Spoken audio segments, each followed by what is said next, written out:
Ladies and gentlemen, it has been a minute, a hot minute, if you will, since we've talked about Arc Raiders. I've been kind of waiting until the Expedition project goes through and we get the kind of big reset to dive back into the game. But we have a review of the game from someone by the name of Jack Sather. I believe he follows the channel. We watched one of his videos before. I believe it was actually on the finals, so another Embark game. And he makes really, really high quality videos, but it's a long one. It's nearly 30 minutes long. So I need you to grab some popcorn, maybe a little drink, coffee, maybe if you're watching in the morning. Sit back, relax, and enjoy this one with me because I think it's going to be good. Extraction shooters, the next evolution of multiplayer gaming technology.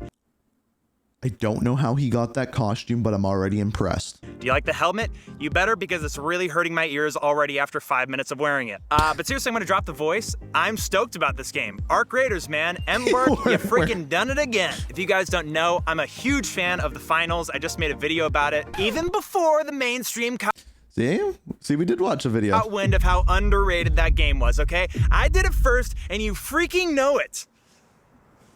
But I'm cool. I know Arc Raiders has like kind of quickly become one of the biggest games in game. Dude's got a wiener, dog. Respect. History, it seems like. But just in case you don't know about the game at all, let me get everybody on the same page. Arc Raiders is a new game made by Embark that's set in a post-apocalyptic future where we all live underground, and a select few of us, called Raiders, go up to the surface and gather gear and fight robots called Arc. And you also fight other humans, which I'm not sure how that gels with the lore of like us all living in harmony together underneath, and then we go up to the surface when there's a bloodbath between us. I haven't really done a deep dive on that part yet, but you fight, you search for loot, you gather it, and you go back down below with as big of a stash as you can carry. As far as we did do a video on the lore. It's on Inkslasher. Gameplay, the extraction shooter means that you basically take a gamble on yourself every time you enter the world. You select the gear that you want to take into the danger zone. That might give you the edge in a fight, but that also means that you can lose all that gear in a fight. Wait, that might be me that you're shooting. It wasn't. There's also a bunch of different quests that you can complete and a skill tree that you can level up through, and that is the general game loop of Arc Raiders. Now, I know that there's the argument to say that the extraction shooter genre, which is what Arc Raiders is categorized under, is I'm very curious to hear what he's going to have to say about saturated. this. Now, like this part I've looked at a lot of Reddits and even asked close gaming friends, hey, can you name a few extraction shooters for me? And the most anyone's gotten up to is 3. Is that what we're calling oversaturated right now? The examples are all Tarkov, Escape from Duckov. We got DMZ. I guess you could consider that one. You got Delta Force. It has its extraction shooter. But a lot of the games that have extraction shooters are only one part of the game. Always number 1, Escape from Tarkov, which just got like mainstream release, being put on the Steam page for the first time in 6 years or whatever. The second one is Hunt Showdown, which I love. It was the second game I actually reviewed on this channel. Very underrated as well. And the third example of extraction shooters I hear are like usually a Russian name or a game I haven't heard of. Those are the main 2. Quickly, people get into like weird examples like Helldivers 2. I'm like, that's not an extraction shooter. Like, did the release of Escape from Duckov push us into oversaturated territory? If that's the case, then I haven't played that yet. I think what Embark is really good at doing is finding these gaming holes in the gaming industry. That's a really beautiful shot there. Like with the finals, they harnessed all this advancements in technology and actually put it into a game where in real time there's fully destructible environments to a crazy degree. Which I really wanted to see in Battlefield 6, by the way, as just a side note. I really like Battlefield 6. I think gamers are eating well nowadays, which is fantastic. But I thought there was going to be a lot more destruction. Battlefield 6, no offense, you know, I still play it a lot, but it's am I crazy? Is it that much better looking than Battlefield 4? And it's been like 13 years. Anyway, not important. And with Arc Raiders, I feel like they took a look at the landscape of all the extraction shooters and realized that it's kind of hard to come by a pretty easily accessible one. Most of them are really hardcore. I'm looking at you, Escape from Tarkov. By the way, while I was writing this video, I looked at like 10 Twitch streams of Escape from Tarkov, and no joke, every single one I clicked on was just a guy sorting through his inventory. It is hilarious. I'm looking at all of these streams, just trying to find some gameplay of, and everyone's either in a loading screen or in their bag. It's very true. No one's doing anything interesting. I think someone did a breakdown of the Burnt Peanuts stream, and he comes from Escape from Tarkov, and I think they said 56% of his stream time took place in his inventory. And keep in mind, he was also talking to chat. He's talking to the other people he's with, so his is probably higher. But I bet you Tarkov is probably 75%. So like, I think that's one thing that could be improved in the genre, and it's one thing that I believe that Arc does in the genre. I don't spend much time in my inventories at all. If I lose things, I just immediately hop in with a free loadout. I want to watch 8 minutes of ads, so I think I got enough examples. Like, look, I love the Burnt Peanut and all of his clips from Escape from Tarkov. I'm going in! Make peace with your god, motherfucker! Cause you're seeing him right now! But don't let that fool you into thinking that game is all gas, no brakes, comedy moments, and excitement. No, it's a lot of walking around for a very long time, going through a tedious, extremely tedious inventory system, and hearing a distant gunshot, and all of a sudden the screen goes black and you're dead.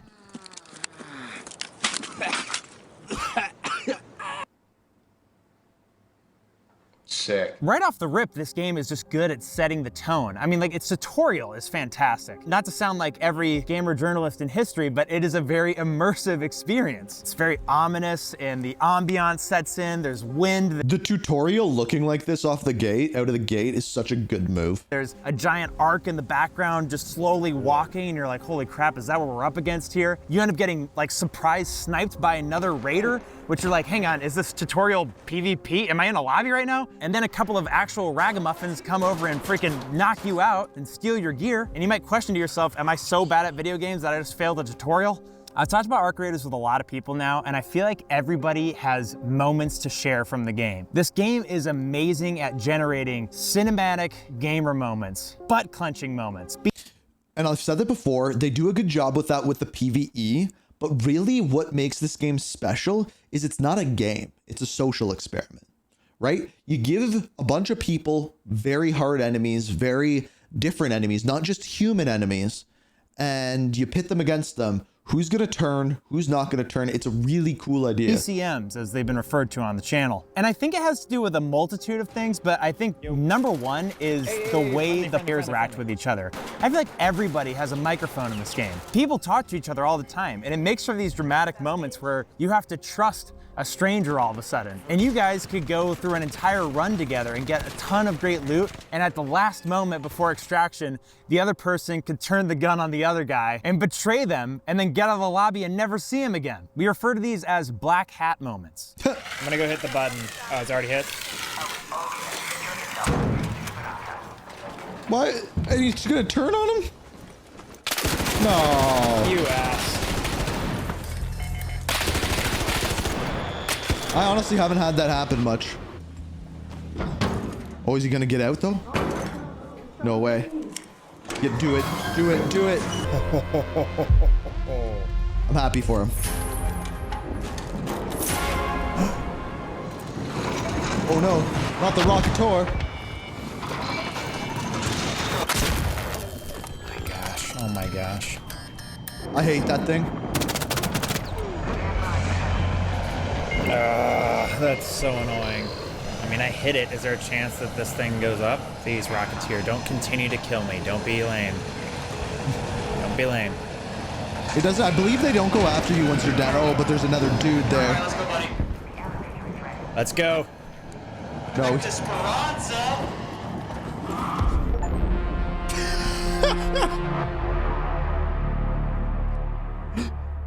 Oh. You know what's weird? Outside of the first day of the game's launch, I didn't experience much of that whatsoever. I would say 90% of the people I ran into were friendly. I want to In murder solos. that guy's whole existence.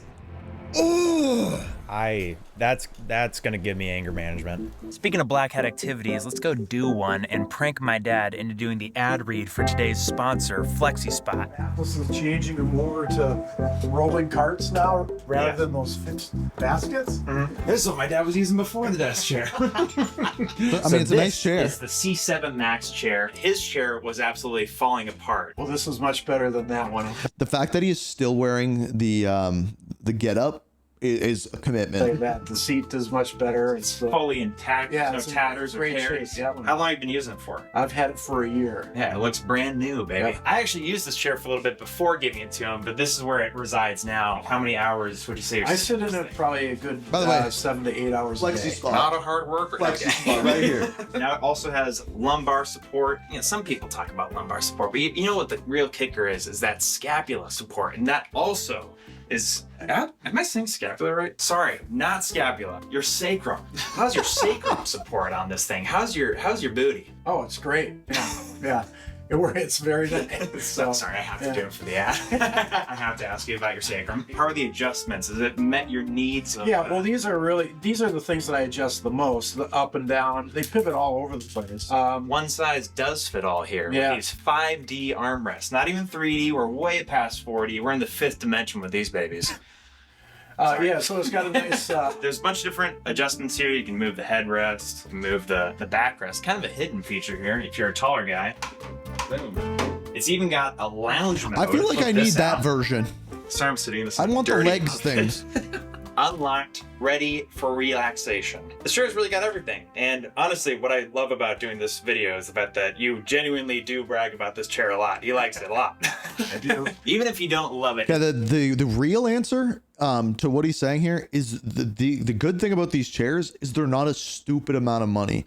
Like a lot of the times you get these like desk chairs and stuff and they're like going on $1,000. Not the case. Much as my dad, there is a 30-day money I don't know back why guarantee, I'm doing his ad along read with for a him. 10-year warranty for any damaged parts in the chair. FlexiSpot is also having their Black Friday sale right now, where you can enjoy up to 80% off discounts and use my exclusive code C730 to get an additional $30 off your order. Thank you for helping me out with that ad, Dad. Put it there. You're welcome. Yeah, put it there. FlexiSpot, go check him out. Now, back to Arc Raiders. He totally fell for it. I just pranked my dad into doing an advertisement for me that I'm making money off. When I originally saw that the PvE elements were going to be fighting arcs, these robots, I wasn't too sure if I'd like it because I like blood. I find it really satisfying to kill other humans in video. Hey, can we just say the shots that he got for this are incredibly impressive? The fact that like just it's a very well done review.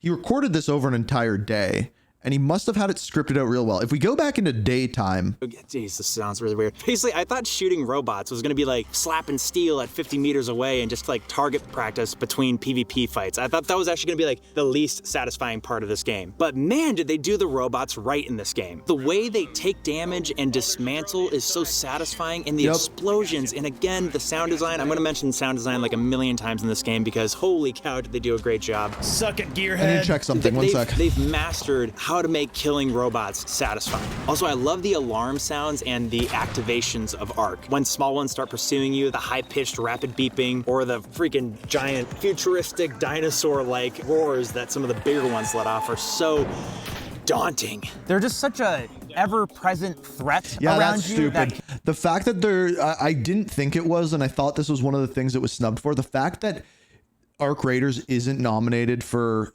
sound design or audio design is wild to me. Like even their music, they should be, I think, nominated for, and I'm assuming they're not nominated for music. Best score in music. Let's see. Nope. Yeah, they got snubbed for that. It should be audio designed and music. That's silly. Can turn the tide of a battle. You could be fighting a group of 3, but all of a sudden 5 Arc fly around them and take them out without you having to do anything. And my favorite cinematic moments involve some of the bigger arcs that just jump into battle, especially the one I think people refer to it as legs. I have a great recording of me and my friend Spencer playing the game together where we see one of these. We hadn't fought one before, so we didn't know we were getting ourselves into. We start fighting it. Other players show up and start fighting us. We say, hey, chill out. We're not the enemy here. We're killing this robot. Give us a second. And then the spider starts fighting them, they run, and then it locks back onto us. That's a big jump. But at some point, Spencer gets down. I almost leave without him because I think he's fully dead. Turns out he's not, he's just on his last limb. So right as I'm about to leave, I bail out at the last second and go run after his body. And with barely any ammo remaining, we end up fighting the spider legs Arc, and I run out to my last bullet and kill it with a hammer. That is a good moment. Yes! I meleeed it! That's the kind of intense battles that we're talking about here. Also, when we're talking about legs, there's something about the procedural animation of the way it moves. Like it launches itself towards you and it can hit things on its way over to you and it kind of like grabs onto them. It's wild to see and it makes for such a authentic cinematic experience instead of like a setup set piece. Oh my gosh. Oh my God! So the one thing, I don't know if this is on purpose. I don't know if this is even real, but the one thing that I noticed when playing this is the first week or so that I played Arc Raiders, the Hornets and the Wasps never went inside. Like specifically in like that swampy area of the dam map, that they wouldn't go inside. And by like the second or third week, they started to be able to fly into the doors. And I don't know if that's like the AI learning or just I used the environment more so they did, but I definitely noticed the difference. He digs, dude. That's insane. It jumps like a football field. You'll recognize right away that obviously the graphics are good, but I feel like with the emerging technologies with like Unreal Engine, most indie games can look really realistic too nowadays. Ark is made with Unreal Engine, but unlike a lot of Unreal Engine games, it's actually really performant for some computers. I'm not saying that every computer can run it really well. I haven't heard much complaints just about drop dead gorgeous. It's a freaking visual marvel. The first few maps are great. Beaver Dam or whatever. Sorry, that's where I grew up in Wisconsin. Whatever it's called, Dam something. The Buried City is really cool, but the visuals really step up once you get to the Blue Gate. I feel like I'm in like a Witcher game that just happens to be a post-apocalyptic world now. I think that's part of the magic of what they've done here is all of the maps look pretty different. And it's going to be interesting. It should be like any day now that they're adding in the winter event, like the snow event on the maps. That'll be interesting as well. And just the lighting is fantastic. And going back ambiance and that immersion, there's just incredible sound design, which is very important in this PvP, you know, tension building game. You're constantly listening to sounds. Like it's like, I mean, you're becoming like partially schizophrenic. Yeah, the fact that this is nominated for audio design. Them being there, whether it's an Ark sound or just rain, gunfire in the distance. Was that a flare? Oh my gosh! There's also a lot of visuals with all this too. There's flares that light up the sky, letting you know that you might want to stay away from there because a regular human PvP player just died. And on top of all of that, the world is just packed with detail. There's different types of biomes, there's different types of rooms that you go into, there's residential, there's industrial, there's workshops, there's scientific laboratories. I just can't fathom the amount of objects that they had to create for this game. It's wild. And you can search most of them and open drawers, desks, doors, everything. It's nuts. And that all... Another small detail that's really cool is where you find items is where you'd expect to find them in real life. You need wires, you check out electrical things. You need mechanical items, you check out mechanical areas. It's a small detail, but I think it's really important. Makes an amazing setting to start fighting each other in. So... let's talk combat.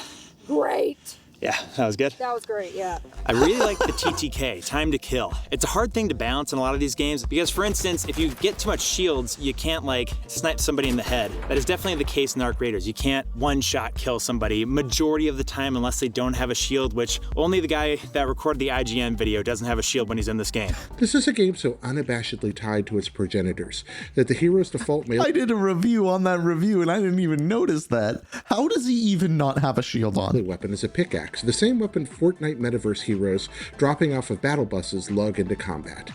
That's a cute enough homage. But breaking shields and the items to get them back are very satisfying, and I feel like they're personally really balanced. It gives players the ability to start a fight and end it without anybody dying. It makes people get really clever and be able to escape situations by juking people out or losing line of sight and then losing them completely. But it also gives you enough time to execute somebody if you really get the jump on them. This is also one of the first games that I feel like smoke grenades are actually useful. Like I feel like I never use a smoke grenade in like Battlefield 6 or something like that. Any game where you need to revive it can holy be. Cow. You can use it to run away in Ark Raiders. For extraction points, it's perfect to set down, and I'm pretty sure it also confuses the arcs. I actually find myself picking a smoke grenade every now and then over a fragmentation grenade for one of the first times in video game history. I think the guns aren't perfect. This game is all about getting supplies to get better gear, to get back in the game, to do better the next time you're in there. And you have to use the beginning guns for a while. Guns like the Rattler aren't exactly the most satisfying to use. They're fairly reliable, but once you start playing with an anvil, you really start feeling the difference, which is a green gun compared to an uncommon gray gun. I personally like the different ammo types in this game, light being good against flesh.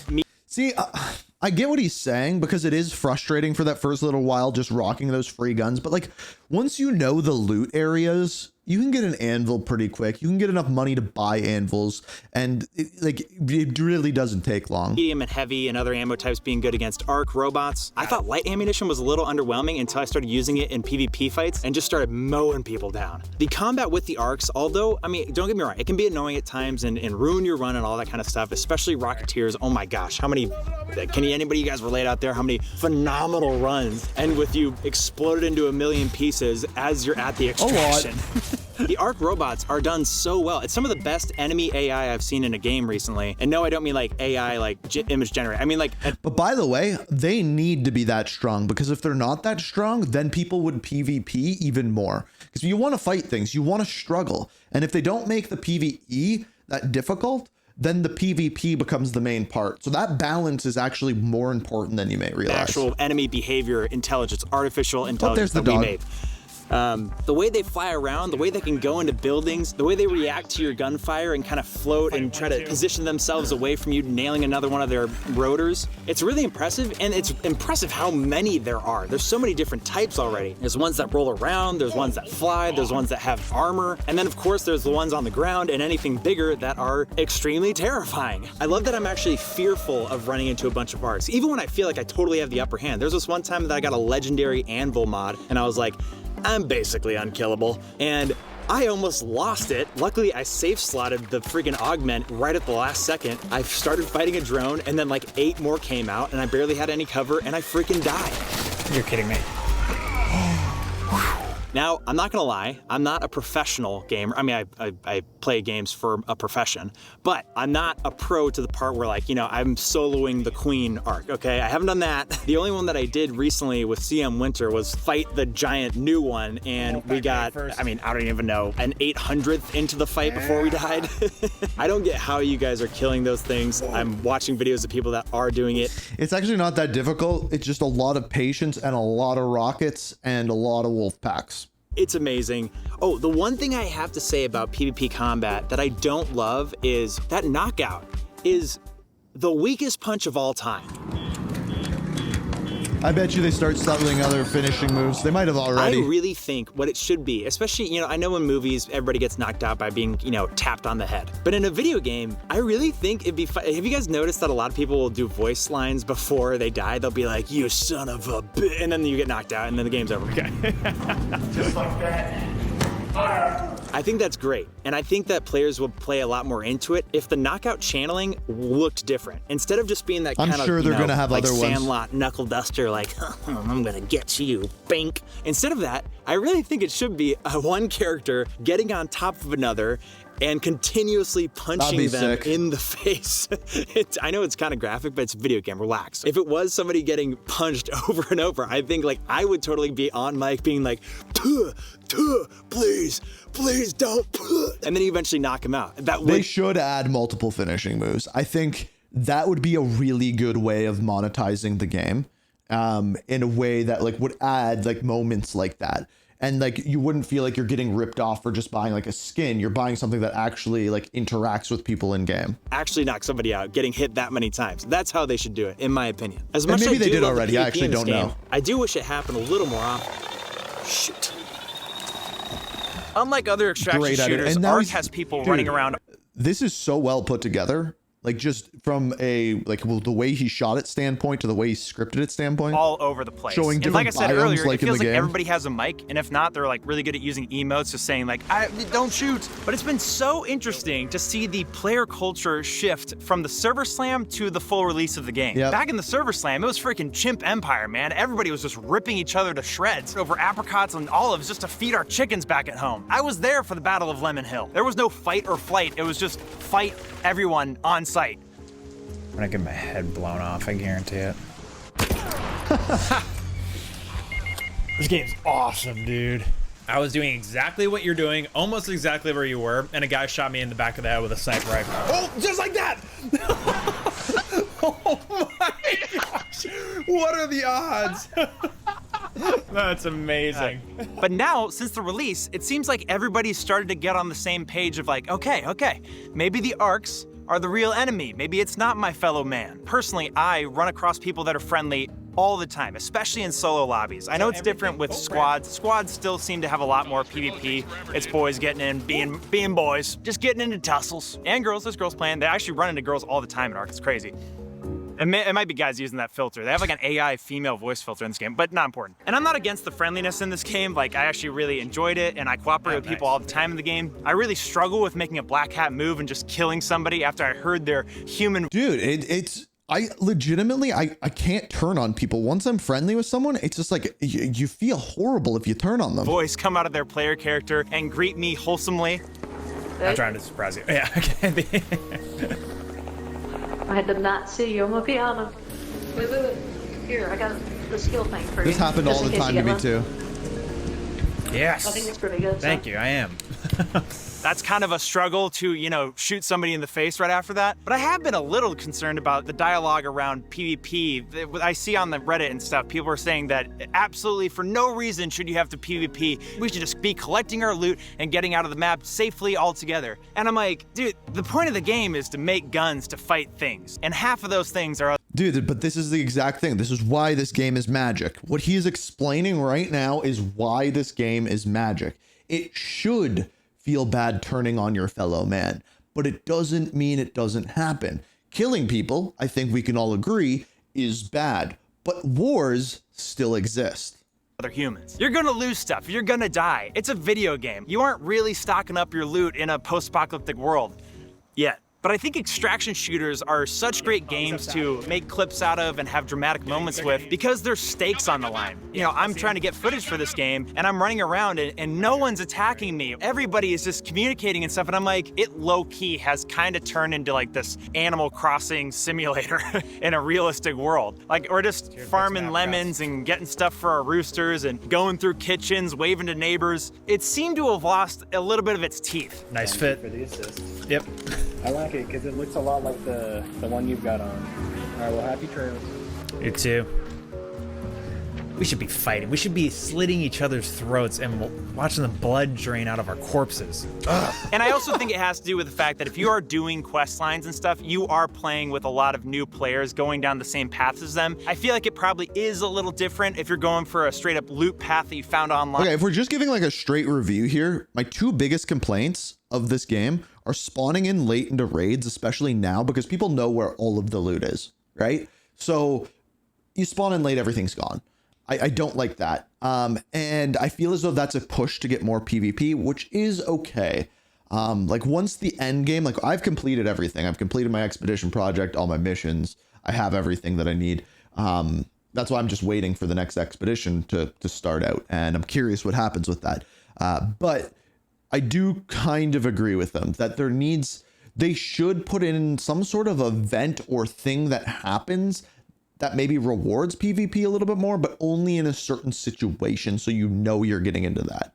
And like red loot territories, those are probably hotter and people ready to kill each other. I've also seen clips of people working together really well and taking down giant arcs. So, you know, I definitely see many reasons why you should cooperate with other raiders running around. I just feel a little weird feeling bad every time I use my gun in a game about getting better gear to make better guns. That being said, since they added the new map, Praying Mantis, sorry, I didn't write down the name, whatever the new map is, it's heavy close quarters combat, and I feel like you can't not engage in PvP in that map. And this is what I kind of like that the Embark fellas are doing, because I was like, maybe you mark certain maps as PvP focused or PvE focused, but instead I feel like what they've done is they've just designed their next maps for PvP or for PvE, and it kind of encourages it instead of blatantly telling you, you have to do this thing in this map. It's pretty genius, and I've seen so many clips of that new map where people are just... Do you know what that is? Do you actually know what that is? That is called good game design.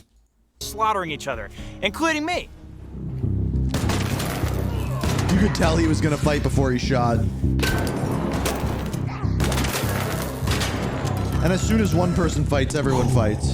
Guys, there's a killer here. There's like, see? There's a killer here. At the beginning of the game, it was also really annoying to get into lobbies where you were one player, but you were still put into a game with other squads, solos and squads. I've never had that happen. And it felt really unfair, or like you were looting a body and you never knew if somebody else was going to come out of the bushes. Luckily, I never had that happen. Fix that where solos are with solos, trios are with trios, and duos, they just like shadow dropped that there's actually a duos mode now. And I'm like, why would you shadow drop that? I feel like that would get a lot of players to like announce that.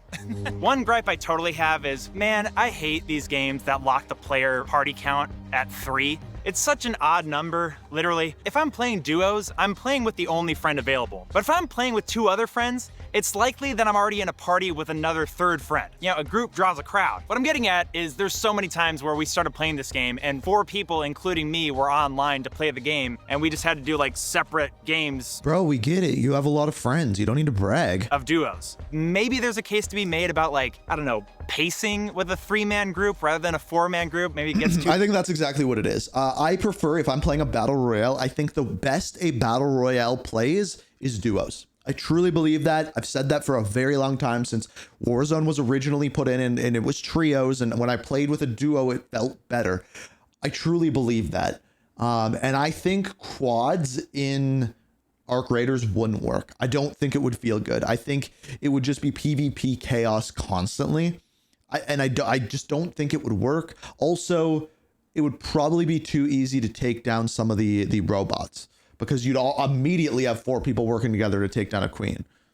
Busy, but like, personally, dude, you have the player count. You guys have like over 460,000 active players. Like, add us quads, okay? Now, I want to talk about a part of Arc Raiders that isn't the most stellar thing in the world, and that's talking about menu and user interface design. I'll keep this pretty brief. I'll just say you are constantly running out of stash size and inventory space, which I feel like every extraction shooter is going to kind of run into at some point. But the thing that really gets my grub is the time it takes to get everything together to go into the next game. My buddy recommended this. He's like, there should be a weapon loadout button that you custom make, where you can track the supplies of a build that you rebuild and use to go out into the surface. And I think this is I really don't think it's that difficult in this game. Am I crazy? Like, I get an anvil. If I'm going in to fight people, I'll get another weapon, whether that be like a light weapon or like a pink weapon. I know where my backpacks are. I know what type of backpack. Am I the only one that doesn't have a problem? Is this a more common problem than I'm realizing? Great idea, because I just hate, you know, I lose everything in a match. I go back out. I use my parts to craft individual quick use items, my bandages, my shield rechargers. I make the... Okay, that's one thing that might... having to not go into your workbench to craft things like shields, shield rechargers might be actually a good idea. I can get on board with that one. That I ran out of. I make the guns that I don't have anymore. I make each individual attachment, get those attachments, put it onto the gun, make sure I actually have a shield and a backpack augment, and then we're ready to go to the next game. And I know we can use a free loadout, and luckily the friggin' free loadout is generous as heck. I do love that part, Ark. Thank you very much. But I think the free loadout is the smartest thing that they did in that game. I don't think we'll ever see a popular extraction shooter without a system like that anymore. It's such a good system. Just to build everything to get you into another match is just so discombobulated. Going between the traders, the workshops, back to the menu, to your stash, back to the workshop. It's all a little cumbersome, and I wish it was a little more streamlined. They've done a few things where you can, you know, for instance, upgrade your gun right from your stash menu. That stuff is good. They just need to push more into that. I also don't think that the onboarding for Arc Raiders is the smoothest right now either. To new players, to even people that are just coming back at the launch, talking about veterans like me, a veteran of Lemon Hill, it's a long story. I was a little confused by things like, what's the difference? Dude, that was such a wicked callback to his own joke. The Battle of Lemon Hill, what are you speaking of there? Is during the server slam, Lemon Hill, everyone was going for lemons. Everyone would fight over the lemons. He called himself a veteran. What a call. Well done, my friend. Great writing, great cinematography in his video, very well put together, and a good review. That's why this guy is awesome. If you haven't checked him out, I'm not ending the video yet, but Jack Sather, go subscribe to him. He's incredibly underrated, even though his videos do really well. Recycling and salvaging, and I'm sure I'm not alone here, where you start recycling gear that just says it can be used for only crafting materials until you realize that, hey, those toasters that you thought were nothing, they're extremely vital for the next quest that you're about to get in 10 minutes. And that goes the same with Scrappy Doo quests. I did not realize he needed a dog collar and a cat bed, but whatever. One thing I'm interested in is once we do the expedition project, I'm curious if the upgrades for things are going to be the same as they were in the original season, because I think they shouldn't be. I think they should switch it up, because otherwise I know everything that I need to keep already. And maybe that's what they're going for, but I think they should switch it up just a little bit. You learn your lesson. A thing that kind of happened later in the game that I got fooled by too was the expeditions. You know, I could probably read better. This is probably mainly my fault. But I really thought the expedition was going to be like a big truck-sized version of Scrappy the Chicken, where we just get like huge loads of maybe even more rare gear instead of common items that Scrappy usually gets. Until I realized, nope, this expedition thing is really for the hardcore. By the way, the expedition, it's going to be different every single season. So don't expect those to just be like the scrap parts next time. The next one might be you need a bunch of fruits or something like that. They said it's going to be different every single time. Players that are willing to prestige and basically delete their character once they've gotten everything unlocked to get a few extra in-game boosts. I really think they also need to include a skin to that prestige thing. You are losing a lot to go all the way back and lose all your blueprints and all that stuff. If you want me to sacrifice all that time and unlocks, you got to give me something that makes players know that I am a true video game addict. Ooh, this thing's getting foggy. Speaking of skins, I'm not gonna lie, I wasn't sure about Ark's whole style. A lot of these outfits, including mine, look pretty goofy. Now, there's plenty that do look cool to a degree, but at first I was like, what is the vibe we're going for? Like retro, future, Scrappy? But it's kind of grown on me. I wouldn't say I hate it. Something that I have theorized though, and let me know what you guys think of this. I have a little bit of a conundrum with the cosmetics in this game. Let me say, I'm a fanboy of Embark, okay? And I really think they do things pretty ethically. Like they even just decreased the prices of the skins and gave us retroactive points in case you did already buy a skin. Like that's cool. And I've spent a lot of money on skins from the Embark. In the finals, I'm a dumb whore. I'm a sucker for a skin, okay? I'm an artist. I like visual. You got third person. I want to see my guy look cool and upgrade. And unfortunately, in this game, you can really only do that through money. I know that there's a deck kind of battle pass system. I don't know about you guys, but I think it sucks this season. No offense, Ark. And I'm sure it's going to get really cool in the future. I mean, like the battle passes for the finals are amazing. But here's the deal. The finals is free. They make their money through purely cosmetic items. And I feel like with Ark, we pay for the game. And even then, I still don't think it's a total problem. Like having a game that you buy and having in-game purchases. I kind of am almost against it though, because it's an extraction shooter scavenging game. And I feel like at the conception of this game, armor and the way your character looks, much like gathering gear in something like a PUBG Battle Royale, I feel like you would get your armor and stuff out in the world. You would pick. He's saying that your aesthetic should be based off of like what you actually have in game, and I get that. And I think what he was on to, one of the biggest like problems with video games right now is how to monetize them, right? Because with games becoming free to play and everything happening like that, like how do you monetize this? And Call of Duty has a problem with it with the battle pass and things like that. And I think what he said before about like that finishing move, how that might be an interesting way of monetizing this game. But I do think someone in the video games industry needs to modernize and change how these games are monetized. And yeah, you know what? If a game's good, they should be able to get whales in their game and make a ton of money, but it needs to be done right and not egregiously and not over the top. That line is so blurred now, so damn blurred. Get up and equip it, and your guy would change over time. But in this game, the only way your character really changes visually is through pulling out your wallet. I have a sneaking suspicion that this game did have some sort of system like that where you could go gather gear over time, but the old greed came into the picture and was like, what if we don't have an armor system or a clothing system and we just make people buy for it because it's doing extremely well over on the final side? I could be wrong.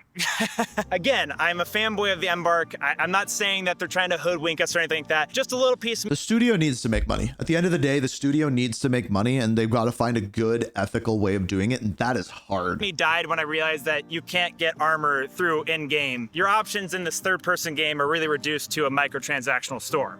But that is pretty much everything I want to say about Ark Raiders. I think it's a phenomenal game, and it's come from a studio that's innovating and trying new things. As much as IGN thinks that they're not innovating because the pickaxe is also in Fortnite. That take is just incredible. I also think it's pretty wild that this kind of AA team just absolutely trampled over the Bungie behemoth with their game Marathon that like kind of was doing play. They trampled everyone. contests at the same time, and Marathon was getting lukewarm results and even a lot of hatred over their stolen art, and Arc Raiders is just boom, soaring out of this freaking stratosphere. I love to see it. I'm actually very surprised that it's gotten this big of a player base, 460,000 online players on just Steam alone, by the way, compared to the finals, which only, you know, roughly has like 20,000 players online on Steam. I still want to see more people get into the finals, man. It's just too good. I still play it. What I like about these strong extraction shooters too, feels like they never really go bad either. Like Hunt Showdown, I still gladly will come back to and have a great time with friends. And even if you start to, you know, lose interest in Arc Raiders or another extraction shooter, so this is what's cool about this game. And I think I'm going to finish it off here. If you want to see his final take, go check out his channel. But what I want to say here is where this game really showed magic to me is that I know, based off of what I played, that when this expedition comes out, when a new map comes out, I am going to go back to this game. This is going to be a game that I follow for a very long time. And you guys, I've seen your comments. I've seen you asking, when are you going to have more Arc Raiders? When are you going to have more Arc Raiders? This video, maybe a couple other reviews here and there. But as soon as we get more content, as soon as we get maybe that winter update, as soon as we find out about the Expedition project, when that's happening, we'll be there. We will be there. We'll be playing it. It's top 3 games for me this year. It's right up there with Expedition 33.